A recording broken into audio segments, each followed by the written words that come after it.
মা আমেনা যখন বাহিরে বের হয়, যেই রাস্তা দিয়া যায় ওই রাস্তায় শুধু সুগন্ধি আর সুগন্ধি। মক্কার মানুষেরা বলা বলি করতে লাগল, আব্দুল মুত্তালিবের পুত্রবধূ বিধবা, বিধবার জন্য সুগন্ধি ব্যবহার করা জায়েজ নাই, কিন্তু আব্দুল মুত্তালিবের পুত্রবধূ সুগন্ধি ব্যবহার করে। আর এটা এমন সুগন্ধি যেটা দুনিয়ার কোনো সুগন্ধি মনে হয় না। আরবের কোনো দোকানে এমন সুগন্ধি পাওয়া যায় না। সুবহানাল্লাহ।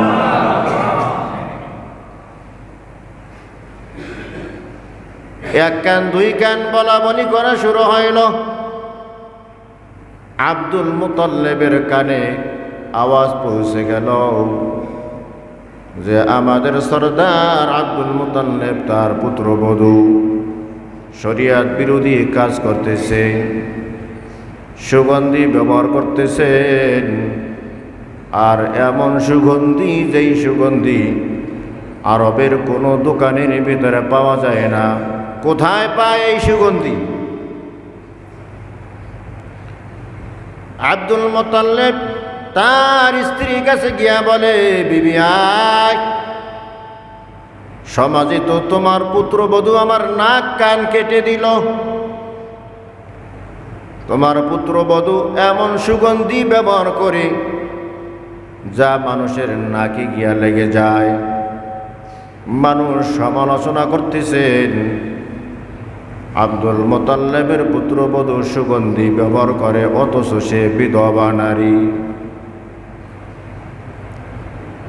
আব্দুল মুত্তালিবের স্ত্রী বলে, হ্যাঁ, আমিও তোমাকে প্রশ্ন করব, কয়েকদিন ভেবেছিলাম প্রশ্ন করব বা পুত্রবধূর কাছে জিজ্ঞাসা করব সুগন্ধি কেন ব্যবহার করো, কোথায় পাও। কিন্তু ওর জন্য বড় মায়া হয়, কারণ কিছুদিন আগে ওর স্বামী দুনিয়া হতে বিদায় হয়ে গেছে, আবার সে অন্তঃসত্ত্বা। এই জন্য তাকে আমি জিজ্ঞাসা করি না। আজকে যেহেতু তুমি বলেছ, তোমার সামনে ডাকা হোক, দেখি সে কি বলে। মা আমেনা রাদিয়াল্লাহু তাআলা আনহাকে আব্দুল মুত্তালিবের সামনে ডাকা হলো, প্রশ্ন করা হলো, মা তুমি তো বিধবা নারী, সুগন্ধি তো ব্যবহার করা তোমার জন্য নিষেধ, কেন তুমি সুগন্ধি ব্যবহার করো? আর এত সুগন্ধি তুমি কোথায় পাও? আব্দুল মুত্তালিবের বিবি বলে, তুমি আগে গোসল করতে যাও, আমি পরে গোসলখানায় যাই। গোসলখানায় গিয়ে দেখি গোসলখানায় মনে হয় সুগন্ধি ড্রাম রাখা হয়েছে। কি রাখা হয়েছে? সুগন্ধির ড্রাম। ঘেরান না, সুগন্ধির ড্রাম রাখা হয়েছে। এত সুগন্ধি তুমি কোথায় পাও? মা আমিনা রাদিয়াল্লাহু তাআলা আনহা বলে, বাবা, মুখে বলবো নাকি প্র্যাকটিক্যালে দেখাই দেব? সুবহানাল্লাহ। আব্দুল মুত্তালিব বলে, মা, যদি প্র্যাকটিক্যালে দেখাইতে পারো তাহলেই তো ভালো হয়। মা আমেনা রাদিয়াল্লাহু তাআলা আনহা বলেন, বাবা, বেয়াদবি নিবেন না। প্র্যাকটিক্যালে যদি দেখাইতে হয় বেয়াদবি নিতে পারবেন না, তাহলে আমি প্র্যাকটিক্যালে দেখাইতে পারবো। ঠিক আছে, বেয়াদবি নিতাম না, দেখাও। মা আমেনা রাদিয়াল্লাহু তাআলা আনহা মুখ থেকে কিছু থুতু সামনে ফালাই দিলেন। দেখে থুতুর ভিতরে থেকে সুগন্ধি বের হইতেছেন। মেশক আম্বর এই সুগন্ধির সামনে ফেল হইয়া যাবে। জিজ্ঞাসা করে, কিরে, তোমার থুতুর ভিতরও কেন সুঘেরান? মা আমেনা রাদিয়াল্লাহু তাআলা আনহা বলেন, এটা আমার কোনো কেরামতি না, বরং এটা হলো আমার গর্বে যে আছে তার কেরামতি। সুবহানাল্লাহ।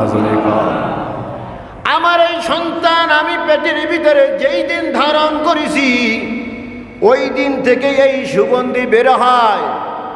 শুধু সুগন্ধি না,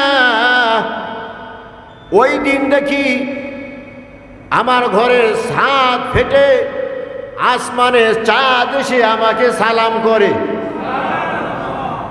দেয়াল যেন আমাকে সালাম দেয়, আমার ঘরের বালুকোনার ভিতর থেকেও যেন আমি সালামের ধ্বনি শুনতে পাই। রাস্তাঘাটে যখন আমি চলি ওই গাছপালার ভিতর থেকেও যেন আমি সালাম শুনতে পাই।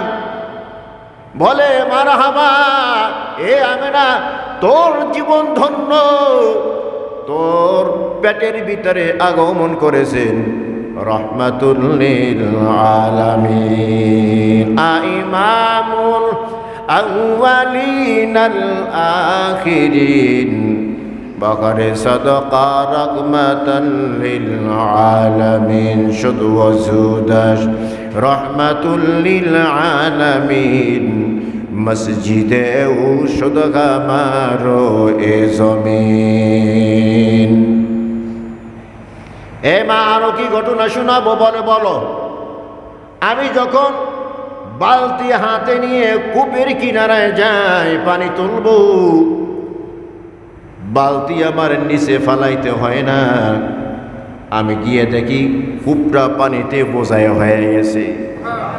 আমাকে কূপ দেখার সাথে সাথে ভিতর থেকে পানি উতলাইয়া উপরে উঠতে থাকে, আর পানির ভিতর থেকে আমি আওয়াজ শুনতে পাই, এ আমি না কষ্ট করে কূপের কিনারায় কেন এসেছো? আমাকে বললি তো আমি পানি বাসায় পৌঁছে দিয়ে আসতাম। হ্যাঁ, কোন নবীর উম্মত হয়েছেন মিয়া? হ্যাঁ, কলিজাটা তো ভইরা যাওয়ার কথা আনন্দে, আমাদের নবীকে, ওই নবীর উম্মত আমরা, আমাদের দাম কত?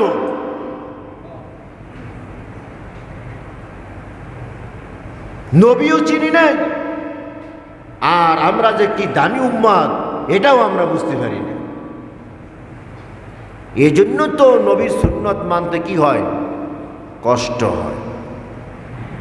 যদি নবীর মর্যাদা জানতাম, আর আমি যে কত দামি উম্মত এটা যদি আমি জানতাম, তাহলে তো খুশিতে আমি আটখানা হয়ে যেতাম। ঠিক কিনা কন? খালি এতটুকু শিখছি, রবিউল আউয়াল মাস আসলে এই খিচুড়ি খাইতে হয়, জিলাপি খাইতে হয়, আর মিলাদুন নবী পালন করতে হয়। কি পালন করতে হয়? মিলাদুন নবী। আমাদের দেশে মিলাদুন নবী আছে না নাই? মাশাআল্লাহ, এখন কমে গেছে, আর মারামারি কাটাকাটি হয়তো ওইটাও বন্ধ হয়েছে। ভবিষ্যতে এটা থাকবে না ইনশাআল্লাহ। দেখেন না, মাজার মোবারক ভাঙ্গা শুরু হয়ে গেছে, বেদাতেরি গোষ্ঠী শেষ। এই আজকে সকালে টাটকা খবর, দেওয়ানবাগের মাজার ঘুরে দিছে। দেওয়ানবাগের পিসাব দৌড়ে মাথায় আছে, বলাইছে। এ কতক্ষণ খোদা হয়, কতক্ষণ আদম হয়, কতক্ষণ ফাতেমা হয়, কতক্ষণ ফাতেমার জামাই হয়। নাউজুবিল্লাহ, জোরে করবে। এ কুকুরও ফালাইছে। ভন্ডের জাত থাকবে না ইনশাআল্লাহ। কুল জাআল হক ওয়া যাহাকাল বাতিল ইন্নাল বাতিলা কানা যাহুকা। হক যখন আসবে বাতিল তখন পালাবে, হক আসলে বাতিল পালাবে, আলো আসলে অন্ধকার দূরীভূত হয়ে যাবে। ওহাবি বইলে আমাদেরকে গালাগালি করছে।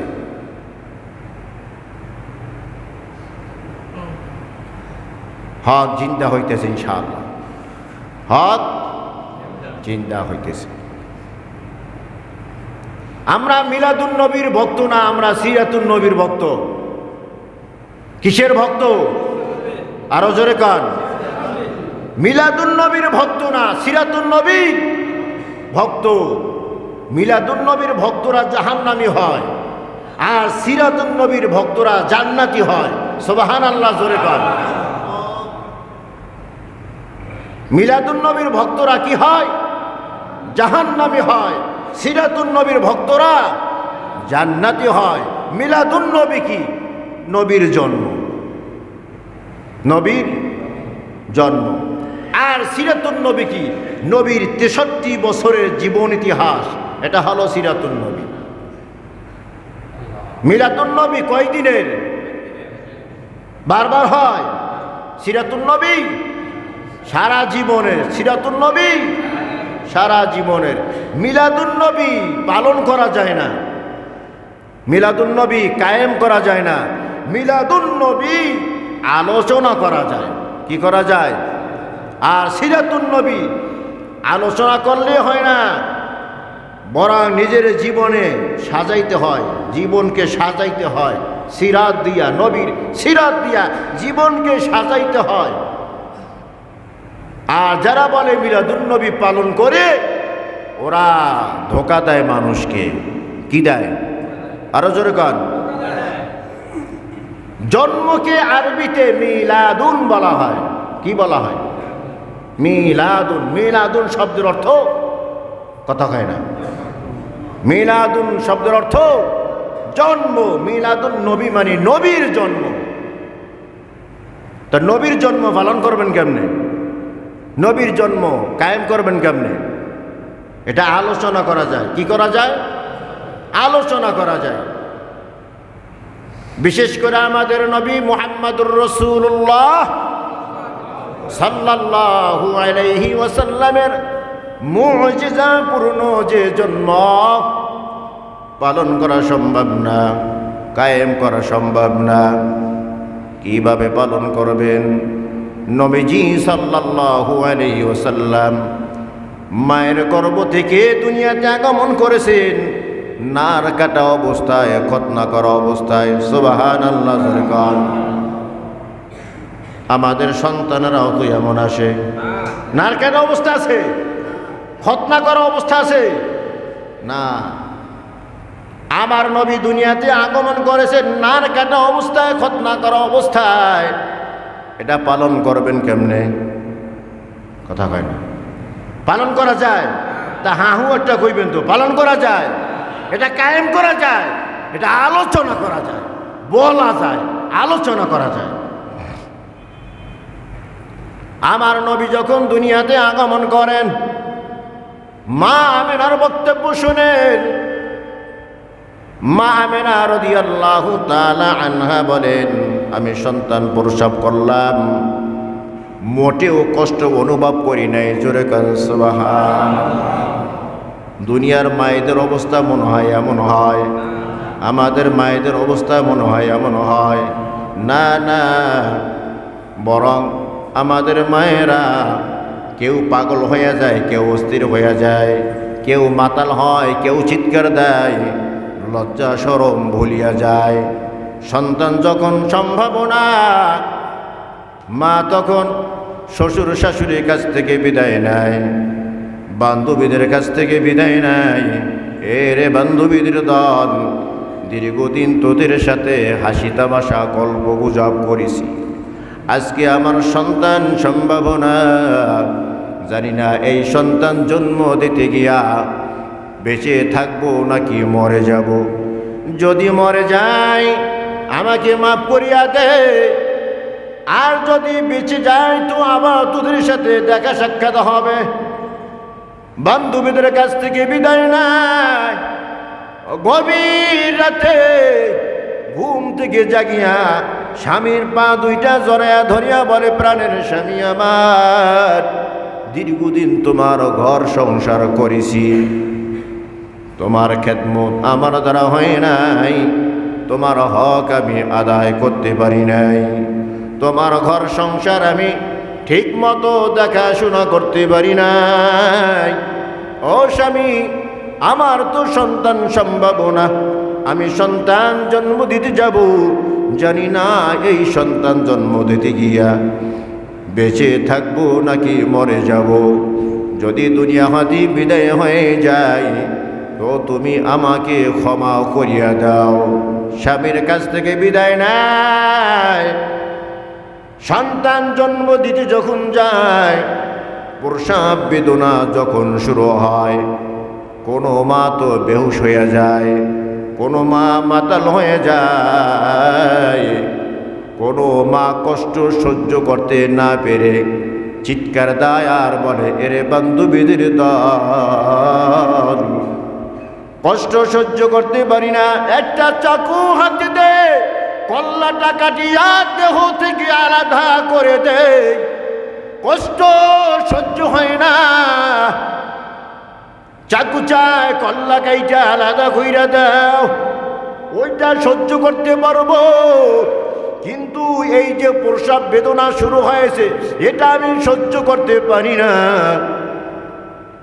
এমন কষ্ট সহ্য করিয়া সন্তান মা যখন জন্ম দেয়, এই জন্ম দিতে গিয়া অনেক মা বেহুশ হইয়া যায়, কষ্ট সহ্য করতে না পেরে মা বেহুশ হয়ে যায়।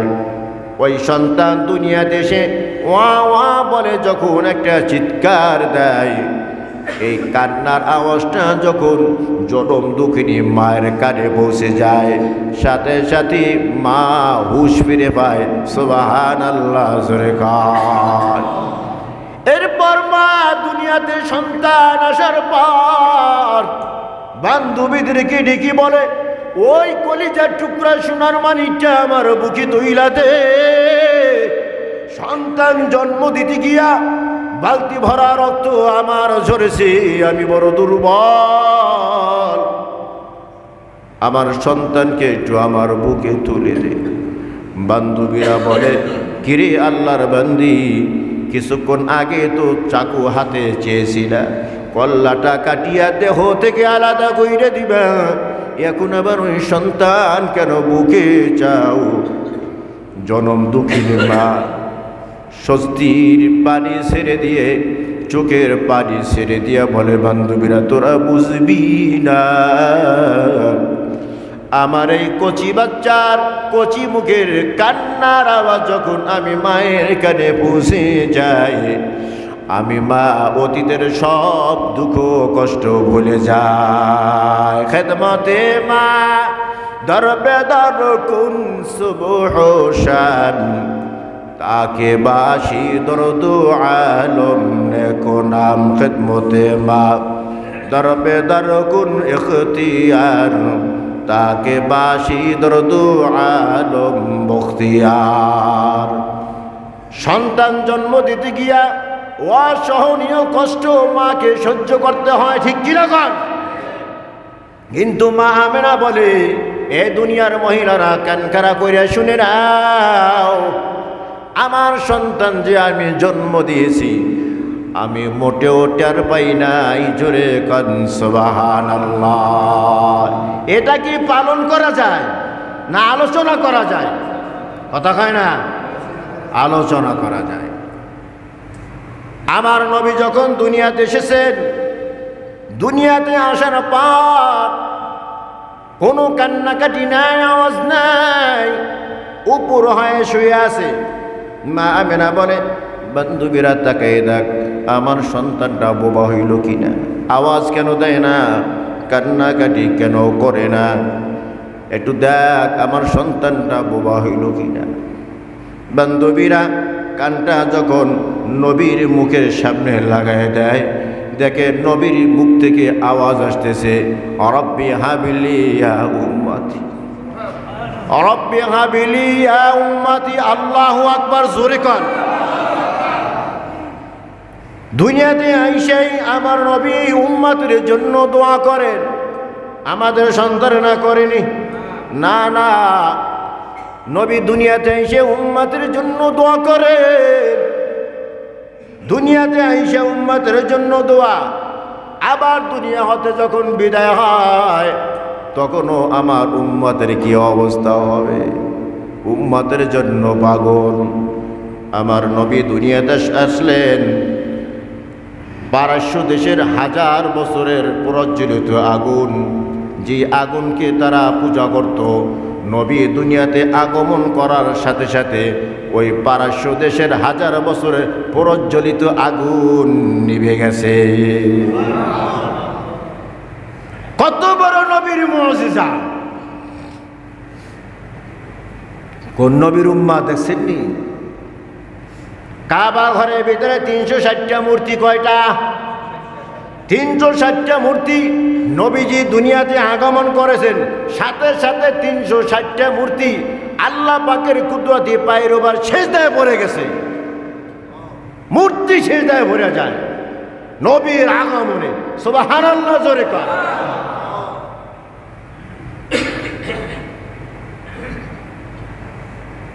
নবী রাস্তা দিয়ে হেঁটে যায়, রৌদ্র যদি নবীর জন্য কষ্টের কারণ হয়, এক খণ্ড মেঘ এসে নবীর মাথার উপরে ছায়া দেয়। সুবহানাল্লাহ। মা আমেনা রাদিয়াল্লাহু তাআলা আনহা বলেন, বান্ধবীরা শোন, যেই দিন আমার সন্তানকে আমি গর্ভের ভিতরে ধারণ করেছি, আমি ওই দিন থেকে বাহিরে বের হইলে যদি সূর্যের আলো আমার জন্য কষ্টের কারণ হয়, সাথে সাথে ওই সূর্যের আলোটা ঠান্ডা হয়ে যায়। উত্তপ্ত বালুর উপরে পা রাখার সাথে সাথে বালু ঠান্ডা হয়। উত্তপ্ত পাথরের উপরে পা রাখার সাথে সাথে পাথর ঠান্ডা হয়ে যায়। হাঁটতে আমার কোনো কষ্ট হয় না। জোরে সুবহানাল্লাহ। নবী সাল্লাল্লাহু আলাইহি ওয়াসাল্লামের দেহ মোবারক থেকে ঘাম বের হইতো, মিশকু আম্বর তার সামনে ফেল হয়ে যাইত। সুবহানাল্লাহ। আমাদের শরীর থেকে ঘাম বের হয় কি না? হয়। হ্যাঁ, মিশকু আম্বরের মতো গ্রাম তো। হ্যাঁ না, জামা খুললে সরা তাড়াতাড়ি পাউডার হতে তার শোনাই বেড়ে একটু হাতুর লাগা। কথা হয় না? কিছু কিছু খাটাস তো আছে, যদি বগল উঁচু করে শেষ, বমি এসে যাইব। কথা হয় না? আছে না নাই? আর আয়েশা সিদ্দিকা রাদিয়াল্লাহু তাআলা আনহা বলেন, নবী যখন ঘেমে যাইত, আমি আয়েশা শিশি ভরে বোতল ভরে ওই ঘাম সংরক্ষণ করে রাখতাম। বিবাহের অনুষ্ঠান, বিভিন্ন অনুষ্ঠান যখন হইতো, মহিলারা আমার কাছে আতর নিতে আসতো। আতরের পরিবর্তে নবীজির ঘাম মোবারক দিয়ে দিতাম। ওই নবীজির ঘাম মোবারক ওই মিশকু আম্বরের চেয়েও বেশি সুগন্ধি। সুবহানাল্লাহ। মশা কামড়ায়নি আমাদেরকে। কথা কয় না? মাছিতে ডিস্টার্ব দেয়নি। আহা, 63 বছরের জিন্দিগিতে নবীর উপরে একটা মশা মাছি পড়ে নাই। সুবহানাল্লাহ। একটা মশা মাছি নবীর গায়ে পড়তে হলে আরশে আজিমের পারমিশন লাগবে। কার পারমিশন লাগবে? আরশে আজিমের আল্লাহ পাকের পারমিশন লাগবে নবীর গায়ে পড়ব কিনা। মশা মাছি নবীর গায়ে পড়া হারাম। সুবহানাল্লাহ জোরে কান। কোন নবীর উম্মত হইছি? চিনলাম না আজকে নবীকে। নবীকে চিনি না, এই জন্য নবীর সুন্নাত, নবীর আদর্শ আমাদের কাছে ভালো লাগে না।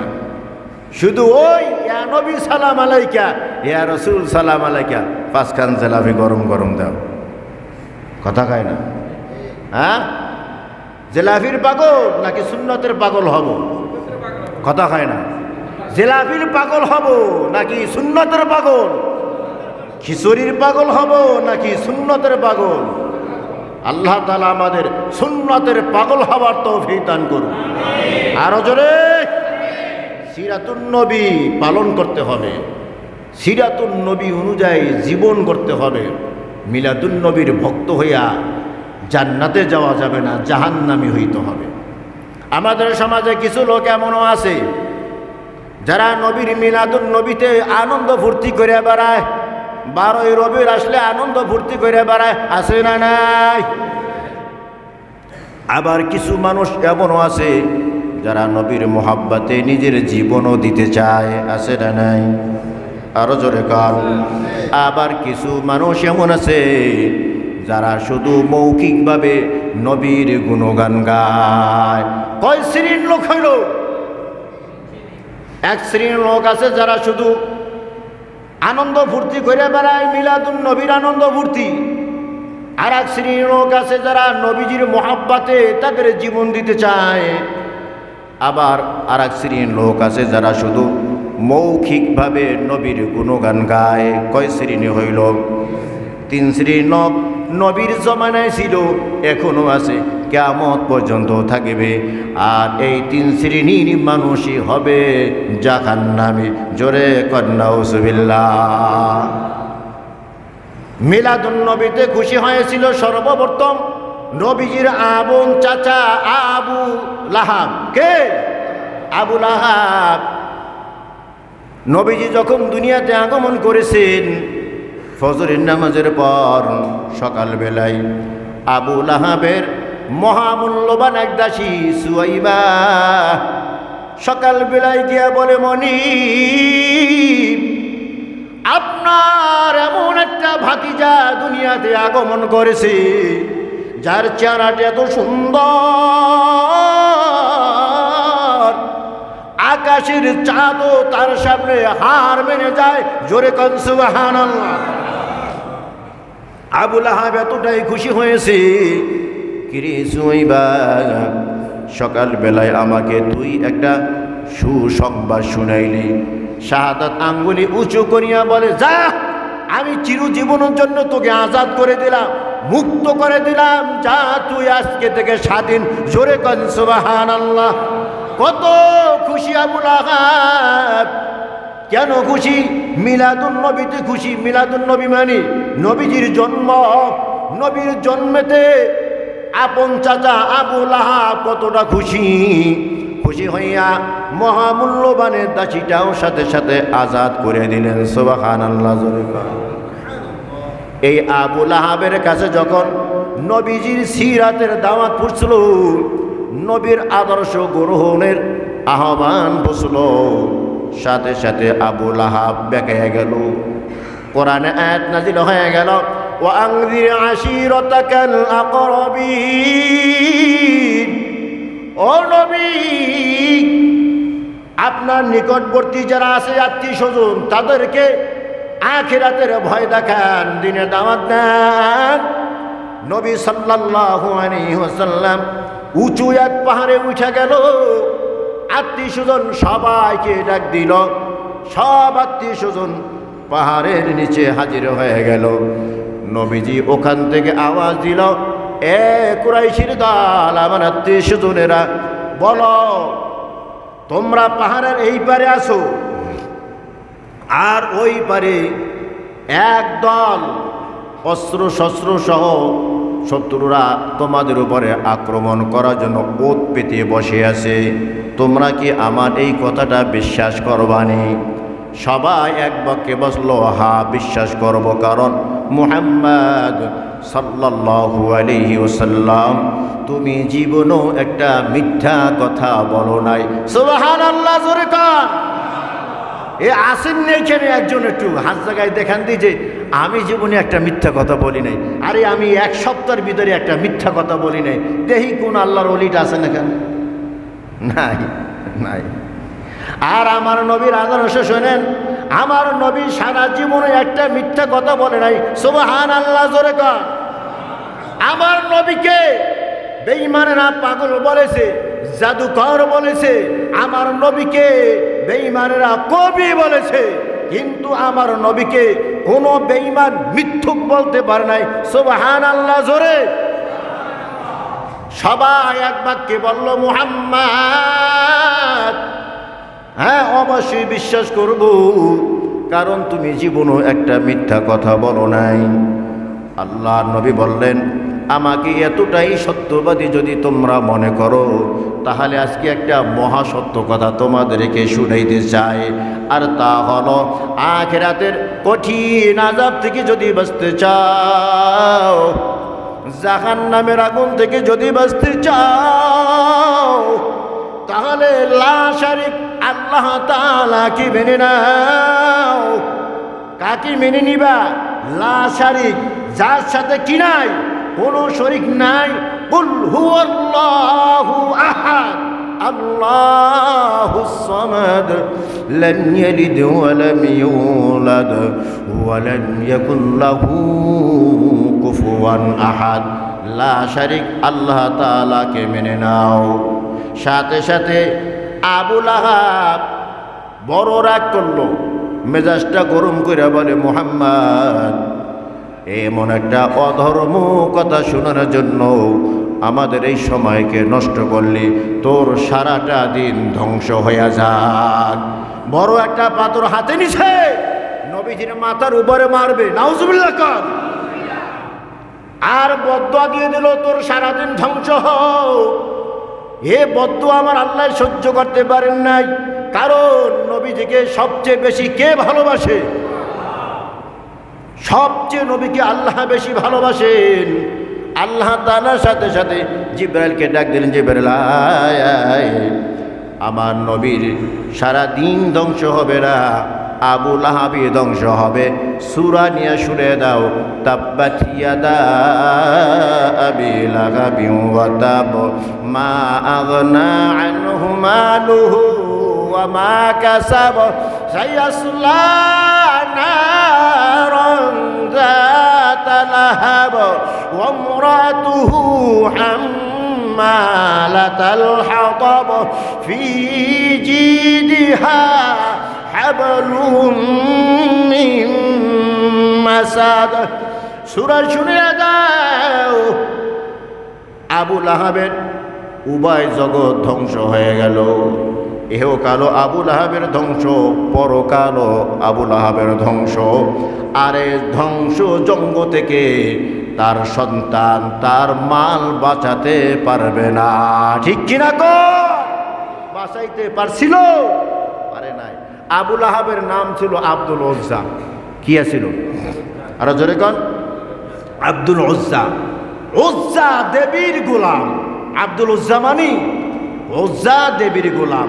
আবু লাহাব সবসময় বগলের ভিতরে একটা মূর্তি নিয়ে হাঁটতো। কি নিয়ে হাঁটতো? আরো জোরে কয় না, মূর্তি। মূর্তি, মুক্তি না, মূর্তি। কি নিয়ে হাঁটতো? মূর্তি। এইটাই ওর খোদা।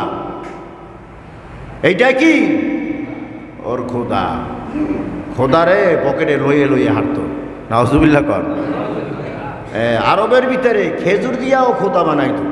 খেজুর দিয়েও কি বানাইতো? খেজুর দিয়েও ছোট খোদা বানাইয়া এটা ব্যাগের ভিতরে রাখতো, পকেটের ভিতরে রাখতো। যখন ক্ষুদা বেশি লাগতো, খোদা রেখাই আমার লাগতো। বুঝলেন না? এরা খোদা না হুদা? খোদারে খাওয়া যায়নি, এরা খোদারে খাইতো। আল্লাহ আল্লাহ। তো এক মুশরিক, সে খোদারে নিয়ে হাঁটতেছে, যেই জায়গায় যায় খোদারে নিয়ে যায়। বিশ্বাস হইল খোদা যদি সাথে থাকে তাহলে কোনো বিপদ মুসিবতে আক্রান্ত হবে না। তো খোদারে নিয়ে পথ চলতেছে, তো প্রস্রাবের ব্যাগ হয়েছে। কিসের ব্যাগ? প্রস্রাবের ব্যাগ হয়েছে। খোদারে নিয়ে প্রস্রাব করে কেমনে? একটা অপমান না? তো খোদার এক জায়গাতে দাঁড়া করে লাগবে। খোদা তো একা একা দাঁড়াইতে পারে না, কথা কয় না। তো খোদারে গাছের সাথে খাড়া করে রাখছে, যে তুই এনে খাড়াই থাক, আমি প্রস্রাব করে আসি। তো খোদারে গাছের সাথে হেলান দিয়ে রাখা, এরপরে সে প্রস্রাব করতে বসে। আর সে দিকে প্রস্রাব করে, ওনার প্রস্রাবের শব্দ নাই, কিন্তু পিছনে দেখে যে শিস শিস শব্দ হইতেছে, কথা কয় না। কি হইতেছে? শিস শিস শব্দ হয়েছে। মুততে আইসে, আইয়া দেখে খোদা আল্লাহর আমাদের পুরো গোসল। কিরে, এ আবার কোন বরকতি পানি? তো পানি একটু নাকের মুখে দিয়ে দেখে, আইরে সুবহানাল্লাহ, এ যে কি আসছে আমার গা। এ কুকুরের প্রস্রাবে গন্ধ আছে না নাই? তাকাই দেয় পিছনে একটা কুকুর দাঁড়াই রয়েছে। তো বুঝে ফেলাইছে আমার খোদারেতে বরকতের পানি কি দিছে, কথা কয় না। বোঝেননি আপনারা? খোদার গায়ে বরকতি পানি করতে গেছে, কুকুর দেহে পাশে একটা দাঁড়াইছে। কুকুরে বুঝাইতেছে, তোর খোদারে গোসল দেওয়াইতেছে। এ তো মেজাজ কেউ গেছে গরমে। কিরে তুই কেমন খোদা? যেই খোদা কুত্তর মুখ থেকে হেফাজত রক্ষা করতে পারে না, সে আমি বিপদে পড়লে রক্ষা করবে কেমনে, কথা কয় না। তুই খোদা না হুদা?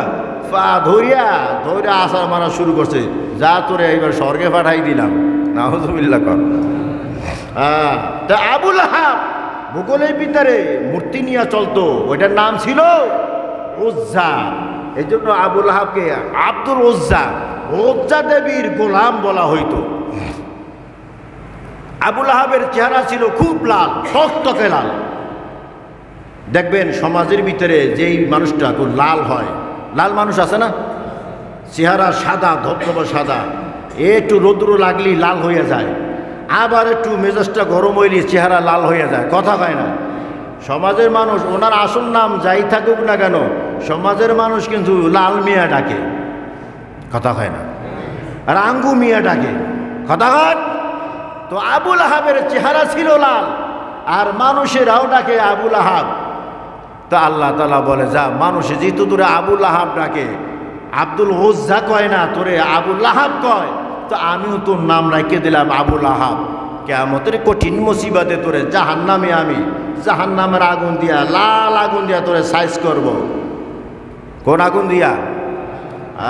তা বলছিলাম কিছু মানুষ আছে মিলাদুন নবীর আনন্দ ফুর্তি করে, মিলাদুন নবীতে আনন্দ ফুর্তি করে বেড়ায়। এ কোথায় যাবে? কথা কয় না। তুমি আর আমি যদি মিলাদুন নবীর পাগল হইয়া আনন্দ ফুর্তি করিয়া বেড়াই, তুমি আমি যদি জান্নাতে যাইতে চাই, তাহলে সর্বপ্রথম জান্নাতে যাবে আবুল আহাব, কতক্ষণ ঠিক কিনা? কারণ আবুল আহাব নবীর জন্মে সবচেয়ে বেশি খুশি হইয়া নিজের মূল্যবান দাসীটা আজাদ করে দিয়েছিলেন। ওই আবুল আহাব যখন নবীর আদর্শ গ্রহণের আহ্বান আসলো, প্রত্যাখ্যান করলো, ওই আবুল আহাব জাহান্নামী হয়ে গেছে, ঠিক কিনা? আর একদল মানুষ আছে নবীর প্রেমে পড়িয়া নবীকে খুব ভালোবাসে, নিজের জীবনের চেয়েও ভালোবাসে, কিন্তু আদর্শ গ্রহণ করতে রাজি না। যেমন নবীর আর একটা চাচা আবু তালেব নবীকে নিজের জীবনের চেয়েও বেশি ভালোবাসত। মক্কার কুরাইশরা আসলো, রে আবু তালেব, তুমি তো সরদার, তোমার ভাতিজা মুহাম্মদ আমাদের ধর্মের উপরে চুনকালি লাগাইতেছে, আমাদের দেবদেবীর বিরুদ্ধে কথা বলে, তুমি তাকে সামলাও, না হয় আমাদের হাতে সুপর্দ করিয়া দাও, আমরা তাকে সাহায্য করব। জোরে কর, আরো জোরে। হুঙ্কার দিয়া সবাই বাইর হয়ে গেছে গা। একটু পরেই নবীজি আবু তালেবের বাসায় হাজির। আবু তালেব বলে, ভাতিজা মুহাম্মদ সাল্লাল্লাহু আলাইহি ওয়াসাল্লাম, কুরাইশের লিডারেরা এইমাত্র আমার বাড়ি থেকে বের হয়ে গেছে, তোমার ব্যাপারে অনেক অভিযোগ, তুমি নাকি আমাদের দলের বিরুদ্ধে কথা বলো, তুমি নাকি আমাদের দেবদেবীর বিরুদ্ধে কথা কও। ও ভাতিজা মুহাম্মদ, আজ থেকে আমাদের ধর্মের বিরুদ্ধে কথা বলিও না, আমাদের দেবদেবীর বিরুদ্ধে কথা বলিও না। নবী হানা কিছুই বলেন না, নিচের দিকে তাকায় রইলেন, চোখ থেকে টপ টপ করে পানি জমিনে ঝরতেছে। আবুল আহাব আবু তালেব নবীজির চেহারার দিকে তাকায়া নবীর চোখে পানি দেখে আর সহ্য করতে পারে নাই। আবু তালেবও কান্না শুরু করে দিছে। কান্না বিজড়িত কণ্ঠে বলে, ভাতিজা মুহাম্মদ, তোমাকে আমি বকা দেই নাই, তোমাকে আমি মারি নাই, বললাম আমাদের ধর্মের বিরুদ্ধে কথা বলবা না, আমাদের দেবদেবীর বিরুদ্ধে কথা বলবা না, এতটুকু শুধু বললাম। এস নট একটা বনি দিবা, কিন্তু কেন তুমি চোখের পানি ছেড়ে দিয়া খান্ত? ভাতিজা, চোখের পানি মুছে নাও, আমি তোমার চোখের পানি সহ্য করতে পারি না। সুবহানাল্লাহ।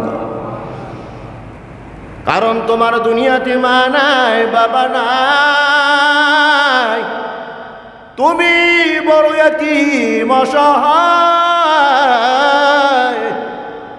8 বছর বয়সে তোমার দাদা আমার বাবা তোমাকে আমার হাতে সুপুর্দ করেছে, ওয়াদা করাইছেন আমার বাবা, তোমাকে মারব না, তোমাকে বকা দিব না, কেউ যেন তোমার উপরে হামলা করতে না পারে, আমি তোমাকে পাহারাদারি করে রাখবো। আমার বাবার হাতে হাতটা রাখি আমি ওয়াদা করেছিলাম, বাবা এই দেহের ভিতরে যতক্ষণ পর্যন্ত আমার রূহ থাকবে, আমার ভাতিজা মুহাম্মদকে কেউ মারতে পারবে না, কেউ বকা দিতে পারবে না। আমার ভাতিজাকে বকা দিবি তো দূরের কথা, আমার ভাতিজার দিকে কেউ চোখ রাঙ্গায়া তাকাইতেও পারবে না। সুবহানাল্লাহ। আমি ওয়াদা দিয়েছি, ওইভাবেই আমি তোমাকে লালন পালন করতেছি। আজকে তোমার চোখের পানি আমি সহ্য করতে পারি না। বলো কেন তুমি কান্দো? আমার নবী বলে, চাচা আপনি বলেন আপনার ধর্মের বিরুদ্ধে কথা বলবো না, আপনি বলেন আপনার দেবদেবীর বিরুদ্ধে কথা বলবো না, অথচ আমার আল্লাহ আপনার ধর্মের বিরুদ্ধে, আপনার দেবদেবীর বিরুদ্ধে কথা বলার জন্যই আমাকে পাঠাইছেন। চাচা স্পষ্ট জানাই দিলাম, আপনি আমার পক্ষে থাকেন আর বিপক্ষে যান, তাতে আমার কিছু আসে যায় না। আমি আপনার ধর্মের বিরুদ্ধে, আপনার দেবদেবীর বিরুদ্ধে কথা বলে যাব। সুবহানাল্লাহ। চাচা আবু তালেব বলে, ভাতিজা মুহাম্মদ ঠিক আছে, তোমার কথাই ঠিক, তুমি আমাদের ধর্মের বিরুদ্ধে কথা বলো, তুমি আমাদের দেবদেবীর বিরুদ্ধে কথা বলো, লিডারেরা বলেছে তোমাকে মারবে, আমি ওয়াদা দিলাম তোমাকে মারবে তো দূরের কথা, তোমার দিকে চোখ রাঙ্গাইয়া তাকাবার ক্ষমতাও আমি কাউকে দিব না। জোরে কোন সুবহানাল্লাহ। কারণ আমার জীবনের চেয়েও তোমাকে বেশি, আমার জীবনের চেয়েও তোমাকে বেশি ভালোবাসি।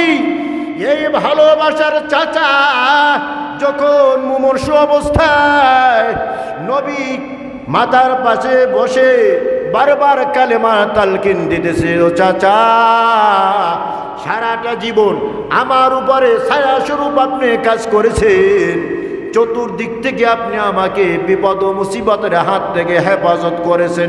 বেঈমান হয়ে যদি মারা যান, আজীবন আপনি জাহান্নামের আগুনে জ্বলবেন। ও চাচা আমি সহ্য করতে পারবো না, বরং আমি আল্লাহর কাছে দরখাস্ত জানাইছি, আল্লাহ আমার চাচার আমাকে একই জান্নাতের ভিতরে দিবা, আমরা চাচা ভাতিজা যেন একই জান্নাতের ভিতরে থাকতে পারি। ও চাচা আপনি একবার শুধু পড়েন লা ইলাহা ইল্লাল্লাহু মুহাম্মাদুর রাসূলুল্লাহ। আবু তালেব বলে, ভাতিজা মুহাম্মদ যেই ধর্মের দিকে তুমি আমাকে আহ্বান করতেছো, এর থেকে সুন্দর ধর্ম আর হতে পারে না। তুমি জীবনে কোনোদিন মিথ্যা কথা বলো নাই, কিন্তু ভাতিজা মুহাম্মদ আমি কালেমা পড়ব না, তোমার আদর্শ আমি গ্রহণ করব না। কারণ আমার মরার পর আবু জাহেল, আবু লাহাব, উতবা, শায়বা এই লিডারেরা আমাকে গালাগালি করবে, মরার পর আমাকে তারা গালাগালি করবে, এটা আমি সহ্য করতে পারবো না। নবী আমার চোখের পানি ছেড়ে দিয়ে কান্দে, আল্লাহ যেই চাচা সারাটা জীবন আমাকে তার পাখার ভিতরে আগলে রেখেছে, কোনো দিক থেকে কোনো হামলা আসতে দেয় নাই, আজকে ওই চাচা বেঈমান হয়ে মারা যাবে, জাহান্নামের আগুনে জ্বলবে, আমি সহ্য করতে পারবো না। আল্লাহ তাআলা সান্ত্বনা দিয়া জিবরাইলকে বলে, জিবরাইল যা আয়াত আমার নবীকে শুনে দাও, ইন্নাকা লা তাহদি মান আহবাবতা ওয়ালাকিন্নাল্লাহা ইয়াহদি মান ইয়াশা। ও নবী, হেদায়েতের চাবি আমি আল্লাহর হাতে, তুমি যাকে ইচ্ছা তাকে হেদায়েত দিতে পারবা না। যার জন্য তুমি হেদায়েতের জন্য কান্দো, সে তো একবারও আমার কাছে হেদায়েত চায় না। যে হেদায়েত চায় না আমি আল্লাহ তাকে হেদায়েত দেই না। সাফ কথা। নামাজ পড়তে যাই না কেন, আল্লাহ ডাকে নিতে পারে না? আল্লাহ ঠেকা লাগছে নাকি? কথা হয় না? জান্নাত যেমন আছে জাহান্নামও আছে, জান্নাতও ভরবে জাহান্নামও ভরবে। কতক্ষণ ঠিক কি না? হেদায়েত আল্লাহর কাছে চাইতে হবে, জোর করে কাউকে আল্লাহ হেদায়েত দিবে, জোর করে কাউকে মসজিদে ঘাড় ধাক্কা দিয়া পাঠাইয়া দিবে না। তুই নামাজ পড়লে পড়, না পড়লে না পড়, পড়বি তো জান্নাত দিব, পড়বি না তো বাম দিকে জাহান্নামে ঢুকাইব। কথা ক্লিয়ার? তাহলে নবীকে নিজের জীবনের চাইতেও বেশি ভালোবেসেছে, এরপরও জান্নাতি না জাহান্নামী? আরো জোরে কান। তাহলে প্রশ্ন করতে পারেন, হাদিসেও তো আছে লা ইউমিনু আহাদুকুম হাত্তা আকুনা আহাব্বা ইলাইহি মিন ওয়ালিদিহি ওয়া ওয়ালাদিহি ওয়ান নাসি আজমাইন। তোমার নিজের জীবন, তোমার মা, তোমার বাবা, তোমার আত্মীয় স্বজন সব থেকে আমার ভালোবাসা যতক্ষণ পর্যন্ত তোমার দিলে না হবে ততক্ষণ বন্ধু খাঁটি মোমেন হইতে পারবা না।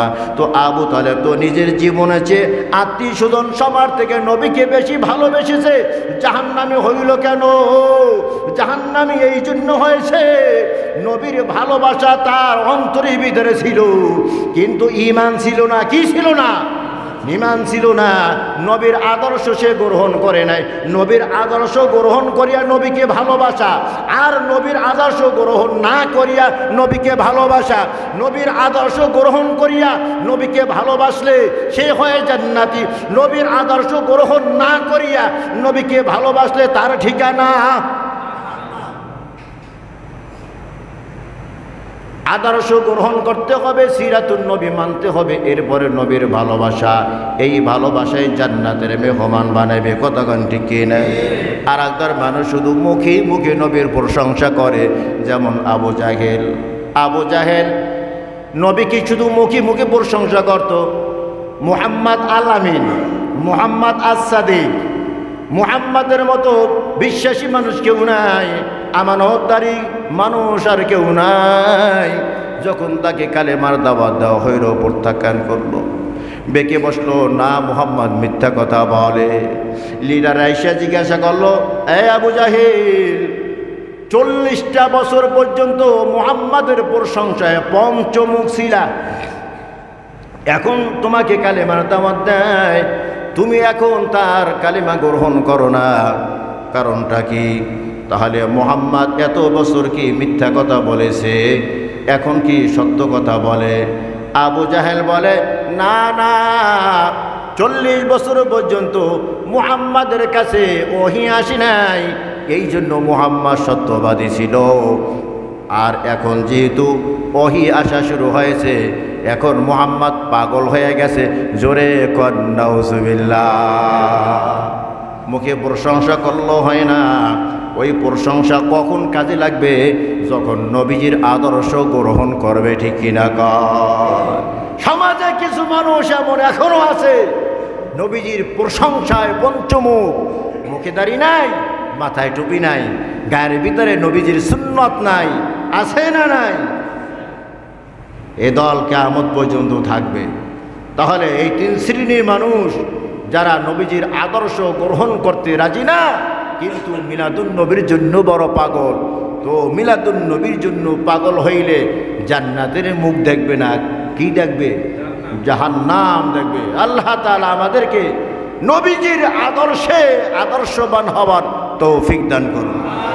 সিরাতুন নবীর রঙে রঙ্গিত হওয়ার তৌফিক দান করুন। জোরে কোন আমিন।